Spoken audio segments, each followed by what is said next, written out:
హైదరాబాద్ నగర శివార్లో ఓ వింతైన ఘటన జరిగింది.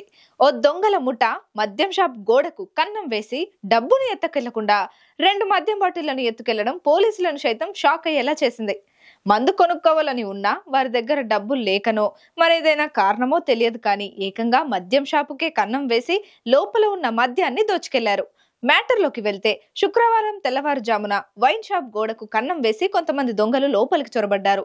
షాప్ లోపలికి వెళ్లిన వారు ముసుగు ధరించి ఎక్కడ తమ ఆనవాళ్లు సీసీ కెమెరాలో పడకుండా జాగ్రత్త పడ్డారు. నేరుగా క్యాషియర్ దగ్గరికి వెళ్లాడు. ఆ క్యాషియర్ తెరిచి చూసినా అందులో ఉన్న డబ్బులను మాత్రం ముట్టుకోలేదు. ఆ వెంటనే అట్టపెట్టెలను తెరిచి చూశాడు. అందులో ఉన్న భారీ మద్యం స్టాక్ ను ముట్టుకోలేదు. తిరిగి వెళ్లేటప్పుడు మాత్రం కేవలం 2 మద్యం సీసాలను తన వెంట తీసుకెళ్లాడు. ఈ సీన్స్ అన్ని కూడా సీసీ కెమెరాల్లో రికార్డ్ అవ్వడంతో పోలీసులు కంగుతిన్నారు. భారీగా చోరీ చేసేందుకు వచ్చిన నిందితులు కేవలం 2 మద్యం బాటిల్స్ ని మాత్రమే తీసుకెళ్లిన వైనంపై పోలీసులు కూడా అవాక్కవుతున్నారు. ఈ ఘటనపై షాప్ యజమాని ఇచ్చిన ఫిర్యాదు మేరకు పోలీసులు కేసు నమోదు చేసుకుని దర్యాప్తు చేస్తున్నారు.